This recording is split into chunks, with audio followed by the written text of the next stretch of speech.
जी सुभाष पांडे जी, वकील साहब, एक बार इनके भी स्वागत करना। भाई पूरन जी का वो मैं चला के करता हूँ। कम से कम 20 किलोमीटर का तो कम से कम परमिट हो। हाँ, परमिट को तो पास करके और पासिंग जरूरी। कुछ आपकी समस्याओं का अस्थायी समाधान देगा और संसद के साथ साथ हम सुप्रीम कोर्ट पर भी कुछ करेंगे, क्योंकि सुप्रीम वाले का वकील नहीं था। हमारा पक्ष रखने वाला, बेटी रिक्शा वालों का पक्ष रखने वाला, वो भी ना हाई कोर्ट में था ना सुप्रीम कोर्ट में था। वह सभी हमारे विरुद्ध साजिश रचने वाले वकील थे और उसने साजिश रचकर हमारे खिलाफ कोर्ट में आदेश जारी करवाया है और हमें इस स्थिति में ले आया है। तो हम कोर्ट में भी जाकर अपने हक को लेकर अभी आदरणीय संजीव गुप्ता जी अपना बात रखेंगे। संजीव गुप्ता जी, एक बार ताली लगाए संजीव गुप्ता जी। देखिए, सबसे पहले तो मैं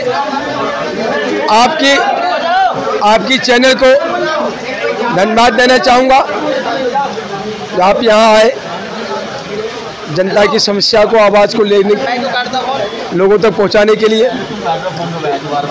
बैटरी रिक्शा वालों की समस्या का समाधान को लेकर 16 फरवरी 2022 से मैं अटल जनशक्ति पार्टी के द्वारा सक्रिय था और हूँ, पीछे निकल जाओ यार बड़े, और हूँ भी।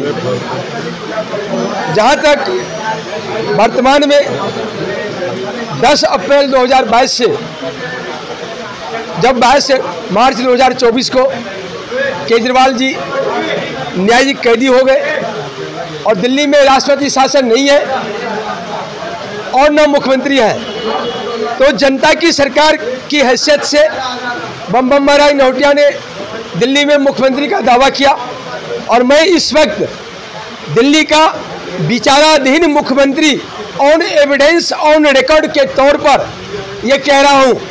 ये मैं नहीं कह रहा हूँ, बल्कि उपराज्यपाल कार्यालय के रिकॉर्ड कह रहा है, भारत के राष्ट्रपति के कार्यालय का, गृह मंत्री के कार्यालय का रिकॉर्ड कह रहा है, जो मैं ऑन रिकॉर्ड के आधार पर विचाराधीन मुख्यमंत्री के तौर पर हूँ। और मैं विचाराधीन मुख्यमंत्री के तौर पर ही यह दावे के साथ कहता हूँ, जो बैटरी रिक्शा वाले का समस्या भी समाधान होगा। इन्हें मोटर वाहन अधिनियम 1988 से बाहर भी निकालूंगा। इनको जो नुकसान हुआ, जो क्रैश किया है 114 रिक्शा को, या जितने रिक्शा बंद किए हैं, इन सभी रिक्शा वालों के रिक्शा को आज़ाद भी कराऊंगा और कैंप लगाकर 1000-2000 के खर्चे पर इनको फिटनेस नंबर जितना जो भी है वो सारा भी दिलवाऊंगा। जो हमारा 24 जून 2022 से भारत के राष्ट्रपति, प्रधानमंत्री, गृह मंत्री सबके पास एविडेंस में है, कार्रवाई में है, तो वो कोई नहीं रोक सकता। आज बैटरी रिक्शा वाले हमारे साथ खड़े हैं, तो ये हम समझते हैं इनकी समस्या समाधान हो गई। हमने एक प्लान बनाया था बैटरी रिक्शा वालों के लिए, इनके बाल बच्चों के लिए 2 लाख रुपये ब्याज मुक्त लोन देने का। केजरीवाल जी के पास ज्ञापन भी दे रखे हैं, ऑन एविडेंस में है, आप भी शायद उसमें थे, तो वो भी लागू हम करेंगे। हम बहुत कुछ बैटरी रिक्शा वालों के लिए बहुत कुछ सोच के रखे हुए हैं। सिर्फ जरूरत है इन लोगों को एकजुट होने की। ये एकजुट हो गए, इनके लिए जो मेरे पास योजनाएं हैं, इनके लाभ के लिए वो सारा पिटारा में उजल दूंगा। इसके साथ साथ दिल्ली में जो रेहड़ी पट्टी वाले हैं, उनके साथ अन्याय हुआ है, उनके लिए भी मेरा खजाना खुला हुआ है। उनको पोजीशन लेटर उनको जो टीवीसी मेंबर का सरकार ने झुंझुना पकड़ा दिया है, उस झुंझुना को मैं रिजेक्ट करके उसकी जगह डायरेक्ट दुकानदारों को मालिकाना पोजीशन लेटर पकड़ाने की मेरी योजनाएं है। बम महाराज नौटिया को दिल्ली के जनता के हित में करना है। फिलहाल तो बैटरी रिक्शा वालों के लिए 18/9/2024 को जंतर मंतर संसद कह रहा कुछ करना है, ऐसे लोगों को जवाब देंगे जो बैटरी रिक्शा वालों के खिलाफ साजिश रचा है, बहुत बड़ी साजिश रचा है, उन साजिशों का मुंहतोड़ जवाब देंगे। भारत सरकार से और दिल्ली सरकार से, तमाम सरकार से और इस देश के जितने भी नागरिक हैं उन लोगों से भी मैं निवेदन करना चाहता हूं कि आप लोग भी ये फाइनल कीजिए कि सबसे निर्धम काम है रिक्शा चलाना। भाई आम धारणाएं हैं ना लोगों में कि सबसे निर्धन काम है रिक्शा चलाना, तो फिर रिक्शा को इस तरह से जो यातनाएं दिए जा रहे हैं, जो रिक्शे वाले को जो प्रताड़ित किया जाता है, एक तो ये बंद होना चाहिए। किसके द्वारा प्रताड़ित किया था? पुलिस के द्वारा, एमसीडी के द्वारा, ट्रैफिक पुलिस के द्वारा, 5 नंबर के द्वारा। लाइसेंस नहीं होते, परेशान किया जाता है इनके हाथों, क्यों? अब क्या समस्या है वो तो जो हम जो रिक्शे वाले खड़े हैं वो बेचारे बता सकते हैं कि इनके ऊपर क्या क्या समस्या है। तो मेरा तो सरकार से निवेदन है कि कम से कम ये जो गरीब वर्ग है इनको दिक्कतदारी नहीं होना चाहिए।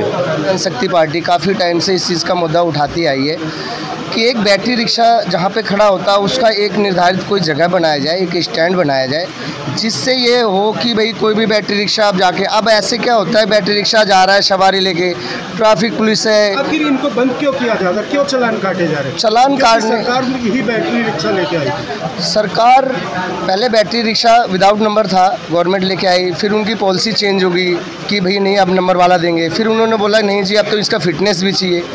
ठीक है, आपका कहना भी ठीक है, लेकिन जिन लोगों ने पहले विदाउट नंबर गवर्नमेंट नहीं निकाला, अब गवर्नमेंट ने निकालने के बाद में उसी बैटरी रिक्शा को जब एक रोजी रोटी कमा रहा है आदमी, उसके बच्चे हैं, उसका अब उसके बाद में भी आप फिर बंद कर रहे हो, या आप उनको नोटिस देना चाहिए कि ठीक है जी कोई बात नहीं है, हम आपको नोटिस दे रहे हैं आपको महीने 2 महीने का, जिससे कि आप अपनी आईडी, कई लोग हमारे दिल्ली के अंदर में एक ये समाधान ये है सर कि इनको नोटिस पहले देना चाहिए सरकार को कि आप लोग ये चीज़ फॉलो करें। विदाउट नोटिस दिए हुए आपको भी शायद पता होगा, यहाँ पे अभी दिल्ली के अंदर में द्वारका डिस्ट्रिक्ट जो है हमारा, उसके अंदर में कई बैटरी रिक्शा यहाँ से ले गए लोग और उनको क्रैश कर दिया गया, लेकिन उन लोग की मनोबल चल रही है। भाई साहब बिल्कुल तानाशाह सरकार है। मैं क्या कहूँगा कि बस रिक्शा का जो भी समाधान होना चाहिए वो होना चाहिए, और जो गवर्नमेंट जो 2012 में जो रिक्शा निकाली थी विदाउट नंबर का, जो आज वो रिक्शा जब्त कर रहे हैं, सो इससे पहले क्यों नहीं गवर्नमेंट सोची थी, जो आज ये गवर्नमेंट ही कर रही है। इससे पहले नंबर नहीं, गवर्नमेंट ही तो निकाली थी बिना नंबर की गाड़ी। देखिए क्या कहेंगे? मैं यही कहना चाहती हूँ, हमारे आगे पीछे कोई नहीं है, न मेरे आदमी न कोई है, मैं खुद कमा के 4 बच्चे पाल रही हूँ। जब ऐसे ही रहेगा तो मैं कैसे क्या करूँगी? मैंने सोची चल कुछ पैसा इकट्ठा कर, प्रशासन को मैं यही चाहती हूँ मेरे पास कुछ पैसा करूँ, मैं अपना गाड़ी खरीदूँ चलाऊँ। जो सरकार ने जो नियम निकाला, सर मैं ये कहना चाहता हूँ अगर गवर्नमेंट को ये बंद करने ही थे तो ये नो एंट्री क्यों रोड पर डाल रखी है? हमारे द्वारका मोड़ से लेके और उत्तम नगर तक पूरी नो एंट्री में रोड डाला हुआ है। अगर हम 2.5-3 लाख रुपए फंसा के नया ले भी लेते हैं तो उसकी क्या गारंटी है कि उनका बाद में चालान नहीं काटेगी गवर्नमेंट? या तो गवर्नमेंट को ये मोहल्लों के अंदर रहने दिया जाए, तो इनको एमसीडी से पास करा के अंदर चलवाया जाए। अगर रोड लागू ही नहीं करना है, रोड खाली रखना है, तो आप इनको अंदर चलने की परमिशन एमसीडी से दिलवाई जाए। हमारा यही कहना है। हम भी यही कहना चाहेंगे, मान लो कोई बात है, सड़क पे हम रिक्शा बिकता है नया और उसी रोड पर नो एंट्री है, तो आदमी पैसा लगाए तो किस ढंग से लगाए? कोई हमें आश्वासन तो दिया जाए। रिक्शा तो बिक रहा है सड़क पर, लेकिन चलने की इजाज़त नहीं है। जैसे कि गलियों में हम सवारी उतारते हैं तो वो कहते हैं मेट्रो जाना है, मेट्रो तो मेन रोड पे है, मेन रोड पे तो मेन रोड में नो एंट्री है, हर चीज़ है, तो हम कैसे लेके जाए सवारी? रोड पे उतारते सवारी कहते मैं पैसा नहीं दूंगी, तो हमारा घर कैसे चलेगा बताइए? इसका मुझे जवाब चाहिए।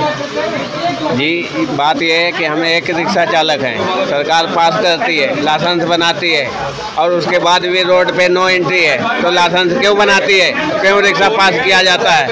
अगर इसको गली में ही चलाना है तो क्यों नंबर की ज़रूरत नहीं है, ना लाइसेंस की ज़रूरत है, ना पासिंग की कोई ज़रूरत है। हमने बात की जो ई रिक्शा वालों की बहुत सारी ऐसी समस्या है, इनका सीधा सीधा कहना, क्योंकि हमें प्रॉपर अगर लाइसेंस दिया जाए तो हम उसी आधार से रिक्शा चलाए। मगर शासन की बात करें, प्रशासन की बात करें या राजनीतिक पार्टियों की बात करें, आखिर इन गरीबों के लिए ही क्यों कानून इतने सख्त किए जा रहे, आखिर इन लोगों के ही क्यों चालान काटे जा रहे, क्यों इनकी रिक्शा बंद की जा रही, कहाँ जाएंगे? क्योंकि रोजगार कहीं मिलता नहीं। अब देखने वाली बात होगी कि सरकार इस पे संज्ञान लेती है कि नहीं लेती। और जिस तरह 18 तारीख को एक महा प्रदर्शन की बात की गई कि संसद मार्ग पे ई रिक्शा वालों का एक महा प्रदर्शन होगा, देखते हैं कि उस प्रदर्शन से सरकार में कुछ बदलाव होता है कि नहीं होता, या फिर ये ई रिक्शा वाले इसी तरह परेशान रहेंगे। हर खबर से आजाद तो